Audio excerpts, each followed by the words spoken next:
नटराज क्रिया योग के आज के प्रथमा योग शिविर में मैं योगाचार्य स्वामी परम चेतनानंद शिष्य सिद्धाश्रम के महान योगी ब्रह्मलीन सद्गुरु परमहंस निखिलेश्वरानंद जी महाराज उपस्थित मातृशक्ति स्वरूपिणी योग साधिकाओं का शिव स्वरूप योग साधकों का हृदय के भाव से विनम्रता पूर्वक करबद्ध शीश झुकाकर स्वागत करता हूं। आप सभी ने नमस्कार मुद्रा में मेरा नमस्कार स्वीकार करेंगे। नमस्कार। नमस्कार। धन्यवाद। दो नटराज क्रिया योग के दो हिस्से हैं, जिसमें प्रथम है ज्ञान योग और दूसरा है क्रिया योग। तो आपके जीवन के लिए जो सर्वोपरि सर्वमहत्वपूर्ण है वह ज्ञान योग है। आप मराठी में उसे ज्ञान योग कह सकते हैं। तो ये ज्ञान योग महत्वपूर्ण क्यों है? सब लोग मेरी तरफ देखिए। देखो, वर्तमान जो आपका जीवन है वह पूर्व के जन्म और जीवन में जो आपको ज्ञान था, जो बुद्धि थी, उससे आपने जो कर्म किए, उस कर्म की फल के रूप में जो ऊर्जा आपने संग्रहित की, वह ऊर्जा इस जन्म और जीवन को उसने निर्धारित किया है, तय किया है आपके वर्तमान जन्म जीवन को। और उस कर्म फल की ऊर्जा के कारण ही आपका वर्तमान जन्म है। इस जन्म के सुख दुख और आपकी उपलब्धि और आपकी स्थिति है। ये कर्म जो ज्ञान था उसके कारण हुआ, बराबर? जे काही तुम्हाला ज्ञान होतं पूर्व जन्मामध्ये, जे आपले एक भारतीय सनातनचा एक विश्वास आहे, त्या विश्वासानुसार वर्तमान तुमचा जन्म आणि जीवन आहे। आता ह्या जन्म जीवन मध्ये आपल्याला अजून उच्च अवस्था गाठायची है। अर्थात क्या करना है कि जो भी हमारी स्थिति अवस्था है उसमें और सुंदरता है, और सकारात्मकता है, और सहजता है, और प्रसन्नता है, और आनंद है, और उल्लास है, जीवन की सार्थकता की दृष्टि है, जीवन जीने की समझ है। ये इस तरह से हम अपने जीवन को प्रगति की तरफ ले जाने के लिए सबका प्रयास होता है। तो उसके लिए भी आपको ज्ञान की जरूरत है। तो ज्ञान से क्या होगा कि आपने कमाई करनी है, कमाई आपको करनी है, तुम्हालाच करायचं आहे। पण त्याचं ज्ञान भेटलं की वह कौन सी ऊर्जा, वह कौन सी शक्ति जो हमारे जीवन को सार्थक कर सकती है, उसको हम कैसे प्राप्त करें। तो अब जब नहीं समझता है तो कोई पूजा करता है, कोई अर्चा करता है, कोई देव करता है, कोई धर्म करता है, कोई उपवास करता है, कोई जप करता है, कोई कुछ करता है, कोई कुछ करता है। जो भी उसकी स्थिति है उसमें से और ऊंचा अजून प्रगत व्हायसाठी, बरोबर? नटराज क्रिया योग के ज्ञान योग में पहले दिन से यह शिविर 6 दिन का आज पूरा हो रहा है। हमने थोड़ा थोड़ा ज्ञान योग को स्पर्श किया आप लोगों के साथ। पहले मंत्र के रूप में मैंने कहा कि यथास्थिति सहज भाव, जो भी आपके अपेक्षा या अनपेक्षा से जो भी आपके जीवन में, घर में, परिवार में, दैनिक जीवन में जो भी आपके सामने परिस्थितियां उत्पन्न होती हैं, उन परिस्थितियों में आप अपना संयम, अपना धैर्य, अपना पेशेंस न जाए ऐसा देखना, यथास्थिति सहज भाव। और धैर्य नहीं जाएगा, धैर्य रुका, यथास्थिती सहज भाव, आपलं संयम टिकवायचं। पण त्यासाठी आपल्याला स्वाध्याय म्हणजे पाहत राहायचं, जागरूक अवस्था। म्हणजे आपली जागृती राहिली तरच समजता येईल की हाँ मेरा संयम जा नहीं रहा है, अभी यहाँ कोई विपरीत परिस्थिती हो गई या अनपेक्षित परिस्थिती हो गई, कोणी काय वेगळं बोललं, आपल्याला न आवडत असतानाही आपण आपलं धैर्य, आपण जेव्हा जागरूक राहू म्हणजे पाहत राहू तेव्हा आपल्याला समजेल। तो ज्ञान योग में हमने आपको समझाया। फिर हमने बताया कि उसके बाद भी बताया कि उचित अनुचित का विचार करना, मतलब खाने का विचार कि हमको क्या खाना है। तो हमको खाना क्या चाहिए? हमने कहा कि मुंह दो काम के लिए खोलना, अच्छा खाने के लिए और अच्छा बोलने के लिए। तो अच्छा खाना क्या होता है? देखो, किसी को कष्ट न देकर हमको कष्ट अच्छा लगता है, फिर दूसरे के लिए हम ऐसा क्यों नहीं सोचते कि दूसरे को भी नहीं अच्छा लगता होगा। और फिर कष्ट देकर किसी को अगर हमने अपना भोजन प्राप्त किया है तो क्या आपको वह एनर्जी, वह ऊर्जा, वह शक्ति मिलेगी जो आपके जीवन को ऊंचाई दे, जीवन को सार्थकता दे? विचार करो। कोई बलजबरी यहाँ स्वामी जी के यहाँ नहीं है, नटराज सहजता है, सहजता से समझ लो। तो जब हम अपने आप को कोई कष्ट, परेशानी नहीं अच्छा अनुभव करते हैं तो हम जो भोजन लेंगे उसमें विचार होना चाहिए कि ये भोजन हम ले रहे हैं तो क्या इसके लेने में किसी को नुकसान है, किसी को कष्ट है? तो एक ये विचार होना चाहिए। दूसरा ये विचार होना चाहिए कि भोजन आपका स्वच्छ होना चाहिए। देखो 3 शब्द याद रखना, स्वच्छ, स्वस्थ और समर्थ। अपने जीवन में कहीं भी जाओ तो देखो कि ये 3 चीजें हैं कि नहीं, व्यवहार में, काम में, धंधे में, खाने में, पीने में, स्वच्छ, स्वस्थ और समर्थ। ये नटराज क्रिया योग के 3 शब्द व्यवहारिक शब्द है। तो आप खाना खा रहे हो, स्वच्छ है कि नहीं, कोणी बनवलंय, कसं बनवलंय, केव्हाचं बनवलेलं आहे। घर की 2 दिन की बासी रोटी में हम कितना नाटक करते हैं। बाहर का पैकेट वाला बिस्किट, वो पैकेट वाला चॉकलेट, वो पैकेट वाला ब्रेड, वो पैकेट वाला दूध, कितने दिन का है? अगर वो टिका हुआ है तो उसके अंदर क्या डाला जाता है? जहर डाला जाता है, विष डाला जाता है, पॉइजन, पेस्टिसाइड जो इंग्लिश शब्द बोलते हैं। अब वो जहर है इसलिए कि उसमें कीटाणु, बैक्टीरिया न पड़े, और हम खाते हैं तो कहीं ना कहीं कुछ अंश में रोज हमारे अंदर इस तरह से जमा हो रहा है तो नुकसान करेगा कि नहीं? तो हम घर के अगर 4 दिन की बासी रोटी खाने के लिए तैयार है तो 10 दिन का, 2 दिन का, 2 महीने का सड़ा हुआ बिस्किट या बटर या ब्रेड या वो केक, कुछ भी बाहर का पैकिंग में जो भी आ रहा है वो आपके आरोग्य के लिए ठीक नहीं है। घर में बना के जितना व्यवस्थित खा सकते हो, घर में जब बनाओ तो उसमें भी कौन से हम चीजें इस्तेमाल करें? बाहर का कचरा ही वही लाके कर नहीं, जो चीजों में जीवंतता है वो ऐसा खाद्य पदार्थ जो नैसर्गिक विधि से उत्पन्न हुआ है, जिसके अंदर जीवनी शक्ति है और किसी को कष्ट देकर नहीं प्राप्त किया गया है, योग्य अयोग्य का विचार, वो उससे भोजन बनाओ, घर में बनाओ। बाहर की चीजों को आप स्वच्छ, स्वस्थ और समर्थ नहीं कह सकते। एक होता है आपातकाल, एक होता है ऐसी परिस्थिति कि जिसमें कुछ अशक्य नहीं होता है, तो वहां चलो हम फिर सोचें कि भाई वो मेरिट लगाते हैं ना, वरून खालपर्यंत, म्हणजे 100तून 99, 98, 97, 96, 94 ऐसा एक मेरिट लगाते हैं। तो जब हमें कोई ऐसी परिस्थिति है कि हम अच्छा नहीं खा सकते हैं तो क्या खा सकते हैं? कम से कम अभी कौन सा, कम से कम अस्वच्छ कौन सा है, कम से कम अस्वस्थ कौन सा है, कम से कम समर्थ कौन सा है, ये चीज ढूंढो। चलो कुछ नहीं तो चलो खा लिया, ऐसा मन। क्योंकि आपका शरीर जो है वो वास्तविक मंदिर, वास्तविक देउल जो है वो आपका शरीर है।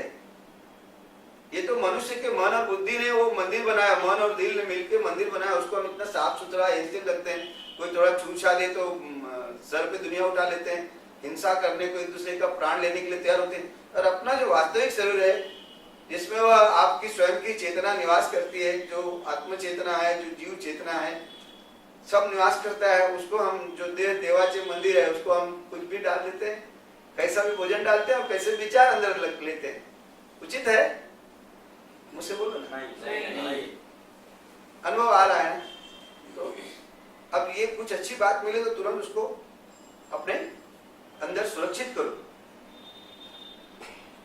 क्या निर्णय लेना आपने लेना। मैं ये नहीं कह रहा हूं कि आप क्या खाए क्या नहीं खाए, मैं ये कहना चाहता हूं कि आपने खाने से पहले ये विचार कर लेना कि जो मैं खा रहा हूं किसी को कष्ट देकर तो नहीं आया, और वो स्वच्छ है, स्वस्थ है, समर्थ है, तो आपके अंदर से सब प्रकट होगा। हम कहीं पढ़ने नहीं गए, कोई यूनिवर्सिटी में ये सब ज्ञान नहीं, हम अपने स्वतः से अंदर से प्रकट होता है।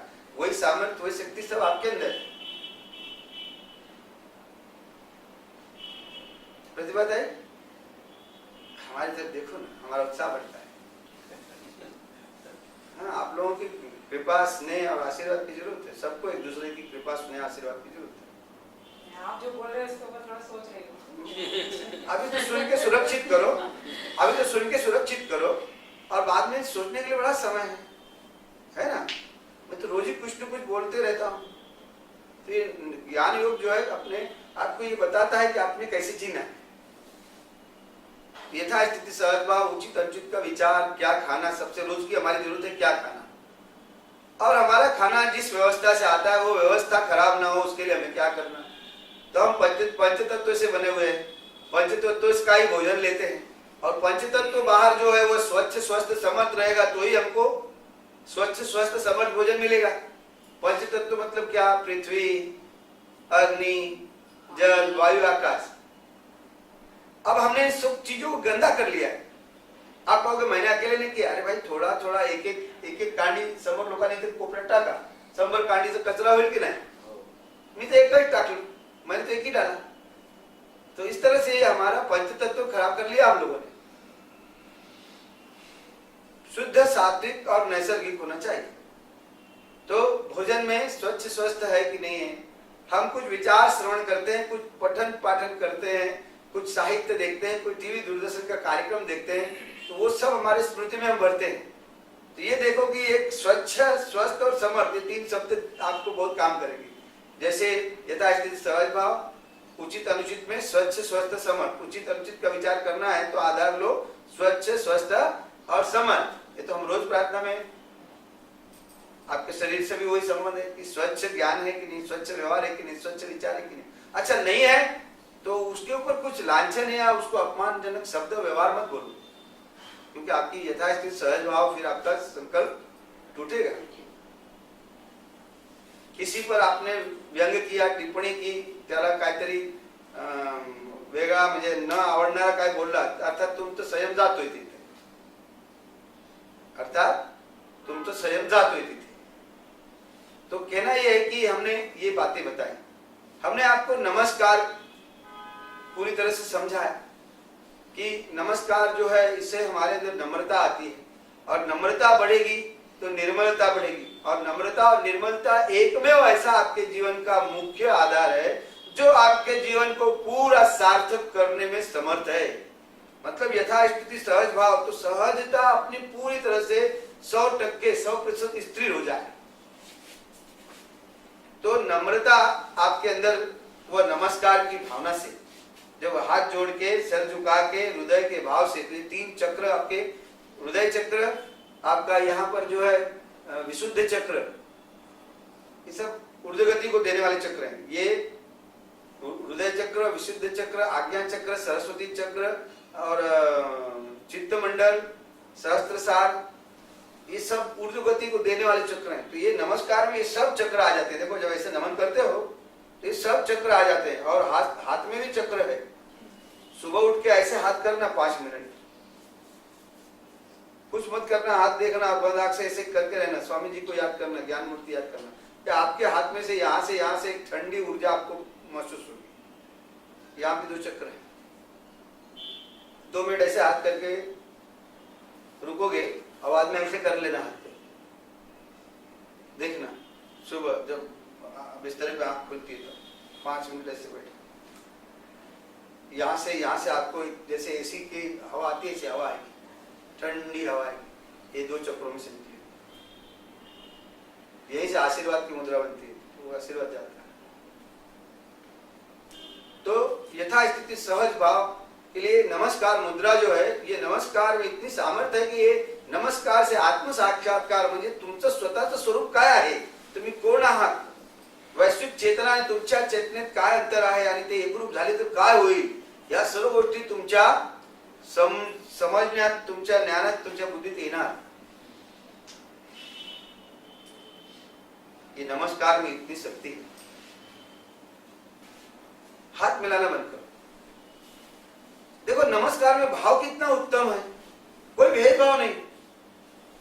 मैं श्रीमंत हूं, मैं बड़ा अधिकारी हूं, मैं ये हूं और वो हूं, और सामने जो है वो कौन है, क्या है, मेरे से कितना छोटा है, बिल्कुल कुछ भी ऐसा विचार नहीं। जो मिला नमस्कार, अच्छा लगेगा ना उसको। कान वाले के पास गए, दादा नमस्कार, एक कान दो। बाजीराव भाई नमस्कार, कैसे हो, याद रखेगा आपको, आठवणीत ठेवेल तो। मी तिथे नाक्यावरती ते गावदेवीच्या देवळाच्या समोर तिथे कट्ट्यावर एक मावशी बसते, मुळा वगैरे चांगलं घेऊन. मावशी नमस्कार. एक दिन नाही बोलू दिली. हो हो नमस्कार नमस्कार. काय देऊ काय देऊ? मुळा. पण माझ्याकडे 500 सुट्टे नाही. हो तुम्ही चांगले माणूस आहे, तुम्ही नाही दिला उद्या दिला तरी चालेल, तुम्ही घेऊन जा. अरे जाणणं पहचान चांगले माणूस आहे. तिला माहिती आहे नमस्कार कोण सहजासहजी बोलत नाही. लोक एवढे अकडलेले आहेत, एवढे स्वतःच्या ह्याच्यात गुरफटलेले आहेत. हे दोनदा तीनदा तिने आणि हसून तिलाही बरं वाटतंय ना. आपके यहाँ सोसाइटी में झाड़ू मारने वाला आता है सुबह सुबह, आप सेठ बन जाते हो, आप बहुत बड़े बन जाते हो. अरे कुछ नहीं, तुम्हारे उसमें भेद नहीं. अगर तुम ऐसा सोचते हो तो समझो तुम्हारी मूर्खता और तुम अपने सहज स्थिति से असहजता की तरफ जा रहे हो, असहजता की ओर जा रहे हो, अपना नुकसान कर रहे हो. अरे भाई कैसे हो, नमस्कार. ना अच्छा लगेगा. देखो मैं झाड़ू मारने वाला आदमी हूँ और ये काका ये दादा ये ताई ये आजी नमस्कार बोलते मला. आतून बरं वाटेल की नाही हो? बोला ना. बरं वाटेल. दादा माझ्याकडून चूक झाली. एखादा रागवून व्यक्ती तुमच्याकडे बघणार होता, बघणार होती, पण माझ्याकडून चूक झाली असा जेव्हा तुम्ही व्यक्त केला तेव्हा राग त्याचा समन हो जाए, उसका गुस्सा. तो अपनी गलती स्वीकारो, यथास्थिति सहज भाव में रहने का प्रयत्न करते हुए भी राहत असतानाही तुमच्याकडून चूक झाली, चूक होणार. चूक स्वीकार, लगेच स्वीकारा, तत्काल स्वीकारा, क्षमा याचना करो. वो चूक से जो ऊर्जा निर्माण हुई है वो तुम्हारे अंदर सुरक्षित हो जाए, उससे पहले उस पर पानी डालो. वो आग जो तुम्हें जलाने के लिए उत्पन्न कर ली तुमने गलती से, भूल से, कुछ कटु बोलकर, कुछ ऐसा वैसा कहकर, उसको तुरंत पानी डालो. पानी डालना मतलब क्षमा मांगो. हिच्याशी मी क्षमा मांगू, तोंड बघणार नाही इसका, इसका मुंह देखना नहीं है, इससे क्षमा मांगो. ये कौन है, कौन तो कौन है? अरे क्या, यही तो आपके जीवन की समस्या है जो आप सोच रहे हो. आपके जीवन की असहजता है, आपके जीवन की अशांति है, आपके जीवन का असुख है, सुख नहीं है. रुपए पैसे आपके पास बहुत होंगे, गाड़ी घोड़ा आपके पास बहुत होगा, नौकर चाकर बहुत होंगे, लेकिन आप जैसा दुखी कोई नहीं है, क्योंकि असहज हो, कुछ समझते नहीं हो. हाँ समझोगे एक दिन, जब सब गंवा के होश में आए तो क्या किए. एक दिन समझोगे, एक दिवस तुमची चूक तुम्हाला कळेल, पण त्यावेळेला तुमच्या हातात वेळ नसणार हो. अफसोस करने का समय नहीं होगा, माफी मांगने का समय नहीं होगा, प्रायश्चित करने का समय नहीं होगा, आप भोगने का समय हो जाएगा. उस समय आप अगर चेतोगे तो सब कुछ गवा के होश में आए तो क्या किए. सब कुछ गवा के म्हणजे जेवढं जीवन होतं, आयुष्य होतं ते संपवून शेवटी विचार करताय, अरे मी आता काय जगणार नाही रे, तुम्हाला लोकांना लय त्रास दिला रे, मला माफ करना. क्या नाटक करते हो, क्या नाटक करते हो, क्यों नाटक करते हो. भोगो, माफी नहीं हो सकती. तुमने जब तुमको ज्या वेळा तुम्हाला विचार करत होता तुम्ही विचार केला नाही, अकड़ के रहे, घमंड से रहे, मगरूरियत में रहे. विचार करो, समय रहते जागो, जागरूकती में रहो. जागरूक अवस्थेत राहा म्हणजे पहा, चिंतन करा, स्वाध्याय करा. सुबह उठो तो शाम तक क्या करना उसका चिंतन कर लो. शाम को सो तो सुबह से लेके शाम तक क्या किया त्याचं चिंतन करून घ्या. त्याच्यात कुठे कुठे चुकलो मी, आज मैंने अपने पति का कहां दिल दुखाया, आज मी माझ्या पत्नीवरती कुठे कुठे दोषे रे, तिला काय दिलं नाही द्यायला पाहिजे, तिला दुखवलं. विचार करो, हमने अपने साथियों से क्या व्यवहार किया, माता पिता से क्या व्यवहार किया, पड़ोसी से क्या व्यवहार किया, अपने विचार करो. देखो मैं एक बात बता दे रहा हूं, जब विचार करोगे ना तो किसी भी समस्या में तुम्हें अपनी ही गलती मिलेगी. अगर जो निरपेक्ष होकर विचार करोगे, तटस्थ होकर विचार करोगे, अपने अहंकार को देखते हुए विचार करोगे, तो पहिले लगेगा की माझी काय चूक नाही, पण जेव्हा चिंतन कराल तेव्हा लागेल की ही माझी चूकच आहे. इथे जर मी हे असं केलं नसतं, असं वागलो नसतो, असं बोललो नसतो, तर कदाचित ही परिस्थिती हाताळली गेली असते. निदान मला तरी स्वतःला सांभाळून घ्यायचं होतं. स्वतःला सावरून घेतलं पाहिजे होतं. जेव्हा जेव्हा तुम्ही जरा स्वतःला निरपेक्ष ठेवून खड़ी मत देखो, आज खड़ी मत, आज घरदार बोल जाओ, ये अनमोल मिल रहा है, घड़ी आपके लिए कुछ नहीं है. ऐसे व्यर्थ समय गवा देने से कुछ मिल रहा है अनमोल तो ले लो.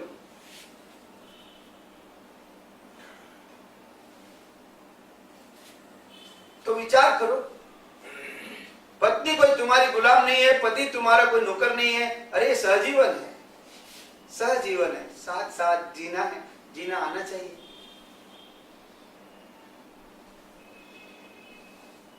किसी माँ बाप ने पैदा किया, बड़ा किया और बेटी को और तुमको दे दिया, तुम समझते हो तुम काहीतरी स्वतःला काहीतरी काय इंजीनियर है, डॉक्टर है, साहेब है, मोटा अधिकारी, पैसे वाला है.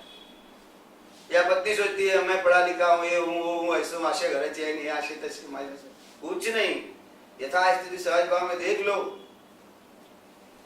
आनंद ही मिलेगा, प्रसन्नता ही मिलेगी, शांति ही मिलेगी, सुख ही मिलेगा. अगर यथास्थिति सहज भाव में रहकर उचित अनुचित का विचार करके अगर आप जी रहे हो, गलती अनजाने में हुई, जाने हुई, जब पता चले तब आपने उसका स्वीकार करना. ये फिर आपको ये डायबिटीज नहीं होगी, दमा नहीं होगा, अस्थमा नहीं होगा, आर्थराइटिस नहीं होगा, हार्ट का प्रॉब्लम नहीं होगा, आपको दिमागी टेंशन नहीं होगा, कुछ नहीं होगा. ये सब इन्हीं सब विचारों ने आपको दिया हुआ है. और इसमें से आपको दिन प्रतिदिन आपकी स्थिति में सुधार होगा. तो सुधार जीवन में आए उसके लिए आपको जो है ना सकारात्मक ऊर्जा की बहुत जरूरत है, म्हणजे पुण्याची ऊर्जा. हमें एक स्तर तक तो पुण्य चाहिए. अभी वो योगी ऋषि मुनि होते हैं या बड़े संत होते हैं तो बोले पुण्य भी बंधन है और पाप भी बंधन है. होगा जिसके लिए उसके लिए होगा, लेकिन हम तो गृहस्थ जीवन में पहले हम तो सुख में समाधान हो जाए. आधी आमचं पोट तर भरू द्या. अगदी आम्हाला थोडस एकदम खाऊन पिऊन फुगून तुडुंब होऊन जरा एकदम वराट सब कुछ है जीवन में, फिर हम आगे बढ़ते हैं, फिर आनंद की और परमानंद की बात करते हैं. तो हमारी जो घर की वर्तमान स्थिति है इसमें हमें जो कुछ चाहिए, अर्थ चाहिए, हमारी आवश्यकता पूरी होनी चाहिए, वह भी आप रात दिन काम के पीछे भाग के नहीं पूरी होने वाली है. आप पैसे के पीछे भागोगे कभी नहीं पूरा होगा. आपको पैसा उतना नहीं मिलेगा जितना आपको मिलना चाहिए. कुछ ऐसा करो, कुछ ऐसा करो, और जो मैं बताता हूं वो करो कि आप पैसे के पीछे मत भागो, पैसा आपके पीछे भागे. आपके सुख के साधन आपके पीछे भी जाने लगे, ऐसी स्थिति पैदा करो. कुछ लोग ऐसे होते हैं जिनको कोई चीज जरूरत नहीं होती और 4-10 लोग उनको और देना भी चाहते हैं. होते हैं कुछ लोग ऐसे, उनको और देना चाहते हैं. समोरून बोलतात माझ्याकडे आहे, पाहिजे घ्या, समोरून बोलतात माझ्याकडे घ्या. और कुछ एक को ऐसी जरूरत होती है जिसको उस चीज की जरूरत है और 4 लोगों के पास है, मांगे जाए तो भी देते नहीं. उसको दे रहे हो और इधर बेचारा जरूरत है जिसको उसको कोई जरूरत नहीं है, त्याला सांगता अजून. उसने ऐसी ऊर्जा बना के रखी है और इसके पास वो ऊर्जा नहीं है, वो उर्मी नहीं है, वो आभा नहीं है, वो ओरा नहीं है. मांग रहा है तो भी नहीं मिल रहा है, पड़ा हुआ फालतू पड़ा हुआ घर में. चल क्या सवय पडली आहे ना मागायची. आणि इधर वो घ्या ना. क्यों ऐसा? मेहनत से ही अगर पैसा मिलता तो कितने कष्ट करते हैं वो किसान, कितना कष्ट करता है, वो बिल्डिंग मजदूर कितना कष्ट करता है, वो फैक्ट्री इंडस्ट्री में काम करने वाले कितना कष्ट करते हैं. जैसे तैसे पेट भरता है, जैसे तैसे जीवन चलता है. और कुछ लोग ऐसे कुछ नहीं करते हैं और उनको यहाँ से आ रहा है, वहां से आ रहा है, इधर से आ रहा है, उधर से आ रहा है. 4 लोग और बोलते हैं कि हाँ भाई मेरा भी ले लो. क्यों? ये सब ऊर्जा शक्ति का सब कुछ स्वरूप है. आपने अपने जीवन में ये शक्ति पाने के लिए क्या करना, वो मैं उपाय बताने जा रहा हूं. वह उपाय है सेवा परमो धर्म. उस उपाय का पूरा नाम क्या है? बोलो. सेवा परमो धर्म. 2 चीजें हैं, एक सेवा है और एक व्यवहार है. समझ करो, आज का जो महत्वपूर्ण ज्ञान योग है वो यही. सेवा काही अपेक्षा न ठेवता आपलं कर्तव्य आणि लोकांची अडचण भागवणे. काही अपेक्षा न ठेवता कणाची आणि काणीची अपेक्षा ठेवलात तर त्या सेवेतून किंवा त्या कर्तव्य बजावणीतून तुम्हाला सुखच्या जागी दुःख भेटणार 100% दुखी को और अपेक्षा रखते हो की माझ्या वेळेला माझ्या प्रसंगाला हे साथ दिली पाहिजे आणि किंवा उभं राहिलं पाहिजे आणि किंवा माझ्या बाजूने माझं खरं खोटं सामील व्हायला पाहिजे, उभं राहिलं पाहिजे. या सर्व अपेक्षा ठेवून तुम्ही केलात तर पुढे तुम्हाला दुःख होणार आणि मग तुम्ही डोके आपटणार. तो सेवा आवश्यक है, लेकिन कोई भी अपेक्षा न करते हुए माँ की सेवा, बाप की सेवा, पति की, पत्नी की सेवा कर्तव्य रूप से सेवा करो. कर्तव्य आणि मदत हे दोन, काही अपेक्षा ठेवू नका. और फिर उससे जो ऊर्जा मिलेगी वह ऊर्जा आगे जाके वह परिस्थिति पैदा करेगी कि आपके पीछे आपकी आवश्यकता आएगी, आपको आपके आवश्यकता के पीछे भागना नहीं पड़ेगा. तो जीवन में सेवा परमो धर्म अपने हर एक कार्य और व्यवहार का आधार रखो. तो कोई भी अपेक्षा नहीं करना पत्नी आपकी कैसी है क्या है उसके लिए मेरा कर्तव्य क्या है, पति आपका कैसा है क्या है नाही, त्याच्यासाठी माझं कर्तव्य काय आहे आणि काही अपेक्षा नाही. शेजारी के लिए क्या कर्तव्य है, माता पिता के लिए क्या कर्तव्य, अपना कर्तव्य और ये ह्याच्यावर विचार करा. दुसऱ्याचं कर्तव्य काय ते त्यांनी करावं की न करावं कुछ नहीं, कारण आपल्याला अपेक्षा नहीं है. तो बहुत सारी समस्या आपकी अपने आप खत्म हो जाएगी. कल तक जो भाई तुम्हारा दुश्मन लगता था पता चलेगा की नाही माझी अशी अपेक्षा होती, तो काय भागू शकला नाही आणि मी त्याच्याबद्दल दुराग्रह ठेवला आणि तो आता भाऊ होता, पाठीचा होता आणि आता दुश्मन वाटायला लागला. का? मी त्याला हातभार लावलो, मदत केली, सर्व काय केला, त्यांनी माझ्या अपेक्षानुसार त्याचं वागणूक नसल्यामुळे मी त्याला असं समजायला लागलो किंवा पतीला असं समजायला लागलो किंवा पत्नीला असं समजायला लागलो किंवा शेजाऱ्याला असं समजायला लागलो किंवा मित्राला असं समजायला लागलो. का? तुम्ही अपेक्षा ठेवली होती त्याला तिला वेळ प्रसंगावर हातभार लावताना आणि म्हणून तुम्ही दुःखी झाला, म्हणून तुम्ही पीडित झाला, म्हणून तुम्ही क्रोधित झाला, म्हणून तुमच्यात द्वेष आलं, म्हणून तुमच्यात राग आलं आणि म्हणून तो चांगला संबंधी तुम्हाला दुश्मन वाटायला लागला, धोकेबाज वाटायला लागला, मतलबी वाटायला लागला, स्वार्थी वाटायला लागला. का? अपेक्षा ठेवली होती ना. चूक कोणाची? चूक कोणाची? सेवा परमो धर्म. न पूजा, न पाठ, न जप, न तप, कुछ नहीं. सेवा परमो धर्म, याच्यावर चिंतन, याच्यावर विचार. आणि व्यवहार मध्ये अपेक्षा असते. काम धंधा करते हो, किसी को रुपया पैसा देते हो, कुछ भी, तो उसमें अपेक्षा रहती.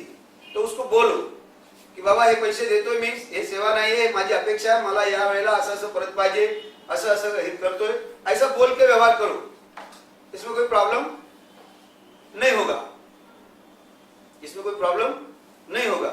और समझो उसने बोल के व्यवहार किया है, उसके बाद भी उसने समझो सामने वाले ने अभी अपना पैसा दिया, पैसा तो चाहिए, मिलना ही चाहिए ना.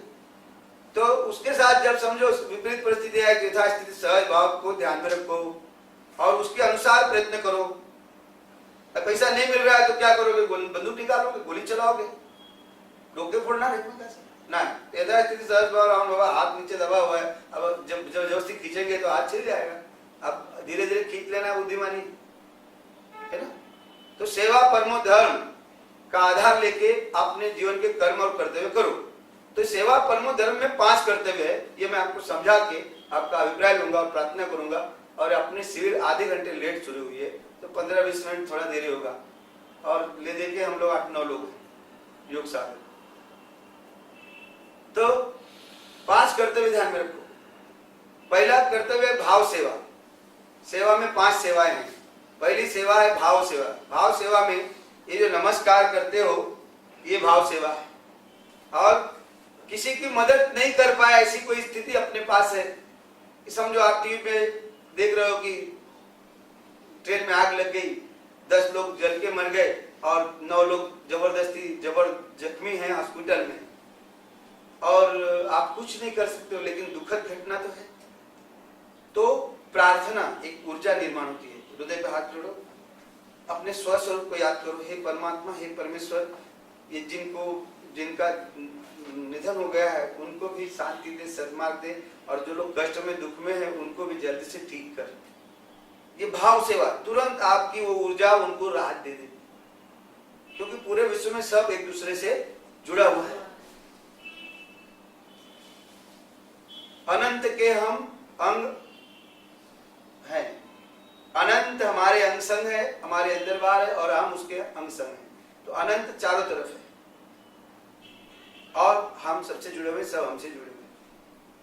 तो नमस्कार भाव सेवा में आता है और प्रार्थना आती है। हम हर दिन योग शिविर के अंत में भाव सेवा करते हैं। सर्वे भवन्तु सुखिनः, सर्वांत भला हो दे,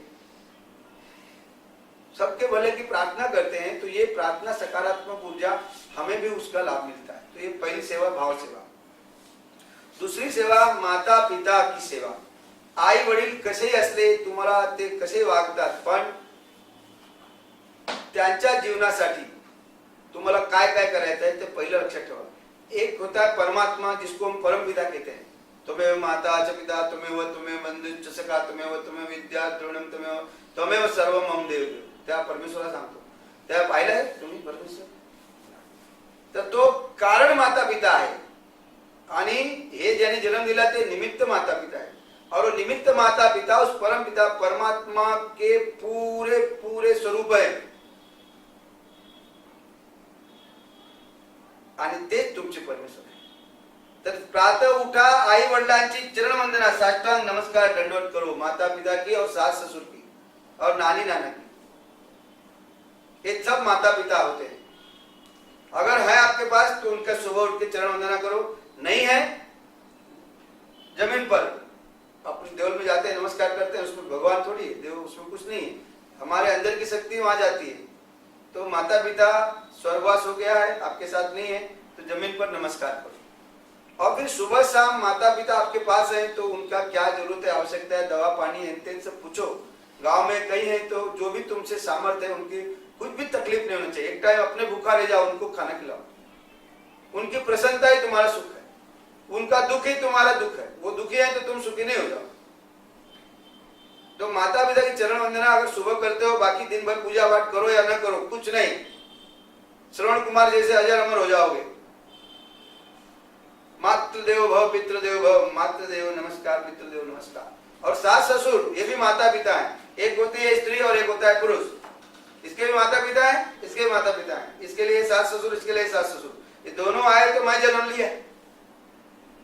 तो मेरे ये माता पिता हुए और ये भी माता पिता और ये भी माता पिता है। ऐसा ही पति के लिए पत्नी के माता पिता है, पत्नी के लिए पति के माता पिता है। तो सास ससुर का भी वही अधिकार, वही हक, वही सब बनता है। तो माता पिता की चरण वंदना सेवा बिना किसी अपेक्षा। दूसरी सेवा। तीसरी सेवा है सद्गुरु की सेवा और शिक्षकों की सेवा। तो सद्गुरु शिक्षक वो है जिसने संसार का ज्ञान दिया, वो आपको मिले तो उसको नमस्कार करो।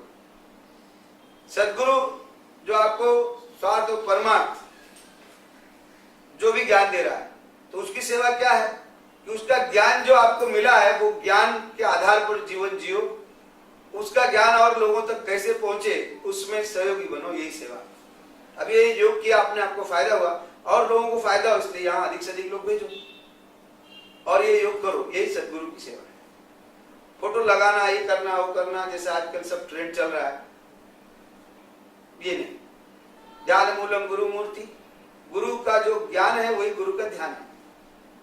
पूजा मूलम गुरु पदम, गुरु का जो चरण, गुरु के जो कार्य की दिशा है वो गुरु का चरण है। मंत्र मूलम गुरु वाक्यम, गुरु का जो वाक्य है वही मंत्र है। मोक्ष मूलम गुरु कृपा, गुरु कृपा मतलब गुरु के जो ज्ञान है उसका अपने जीवन में जो आत्मसात किया और उसके अनुसार जीवन जिया, वही गुरु की कृपा है और उस कृपा से मोक्ष होता है। तो ये जो ज्ञान है उसको स्वीकार, ये तीसरी सेवा। चौथी सेवा ये है पति पत्नी के रूप में, पुरुष स्त्री के रूप में। पुरुष हो तो स्त्री का कभी अनादर मत करो मन वचन कर्म से, फिर चाहे आपकी घर की स्त्री हो, बाहर की हो, किसी की भी हो। स्त्री का स्वरूप मां का होता है। और अगर हम आपको परमेश्वर समझाएं तो पता चलेगा कि स्त्री पुरुष वही रूप है, उसी का रूप है। इसीलिए मैं अपनी प्रार्थना में कहता हूं उद्घोष में कि मात्र शक्ति स्वरूपिणी, सब परमात्मा, परमेश्वर, सब ईश्वर, सब शक्ति। तो ये मात्र शक्ति स्वरूपिणी योग साधिकाओं का, शिव स्वरूप योग साधकों का, ये शिव और शक्ति के समन्वय से पूरा संसार चल रहा है। मतलब पॉजिटिव नेगेटिव एनर्जी का समन्वय। मोटे तौर पर बात को समझो, ज्यादा गहराई में मत जाओ। तो पुरुष के रूप में नारी जात का अपमान आपसे नहीं होना चाहिए, और हुआ तो क्षमा मांगो, प्रायश्चित करो। पुरुष के साथ भी नारी का यही बर्ताव होना चाहिए। अब पुरुष ने गलती कर दिया तो उसका कर्तव्य है वो क्षमा मांगे, वो अपनी गलती अनुभव करे।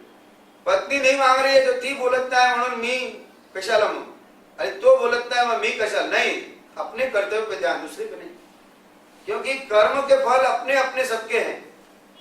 वहां पत्नी हिस्सा नहीं लेगी, पती हिस्सा नहीं लेगा, तुम्ही केला ते तुमच्यासाठी, तिने केला ते तिच्यासाठी। इस सब कर्म के योग से पति पत्नी, दोस्त मित्र, भाई बंधु, मुलगा मुलगी और सब होता है। तो स्त्री पुरुष के रूप में एक दूसरे का अपमान मत करो, एक दूसरे को दुख मत दो, हो सके वहां तक एक दूसरे के लिए अच्छा कितना कर सकते हो सुख देने का यही प्रयास करो, एक दूसरे की सुरक्षा कर सकते हो यही प्रयास करो। ये स्त्री पुरुष के रूप में ये बात हो। चौथा हो गया। पांचवा जो है वो ये है कि हम क्या खाते हैं, पंच तत्व। हम निर्मित किससे हैं, पंच तत्व से। हम जो खाएंगे वैसा बनेंगे, वैसा सुखी दुखी रहेंगे। तो ये पंच तत्व की जो पृथ्वी है, ये पंच तत्व का सब पसारा है, सब कुछ पंच तत्व है ना। हम बने कुर्सी, टेबल, ये पेड़, ये वृक्ष, ये वल्ली, ये नदी, ये नाले, ये सूर्य, ये चंद्रमा, ये आकाश, ये सब पंच तत्व का पसारा है। तो पंच तत्व भी हमारा स्वरूप है। तो हमारे किसी भी कार्य व्यवहार से ये पंच तत्व को कष्ट न हो, पंच तत्व गंदा न हो, पंच तत्व का स्वास्थ्य आरोग्य न बिगड़े। पंच तत्व का आरोग्य बिगड़ेगा तो उसकी सामर्थ्य बिगड़ेगी। तो अभी हमने अपने नदी, नाले, जंगल सब गंदा कर लिए है, अपनी हवा गंदी कर ली है। हर तरह से हम अपने स्वास्थ्य के लिए कुछ भी करते, विचार करते नहीं, और परिणाम में आज हम दुखी हैं। तो ये 5 चीजों की सेवा आपको ध्यान में रखो मोटे तौर पर, और इससे जो ऊर्जा आपकी निर्माण होगी वह ऊर्जा आपको सुख देगी, शांति देगी, आनंद की तरफ ले जाएगी और धीरे धीरे परमानंद की तरफ ले जाएगी मोटे तौर पर। तो इस तरह से ये ज्ञान योग को मैं पूरा करता हूँ। आशा और अपेक्षा करता हूँ कि आप लोग इसको अपने अंदर स्मरण करोगे, और उसके बाद जो है आप चिंतन करते रहोगे रोज ना, तो होगा। घर में जाके थोड़ा लिखने का प्रयास करना।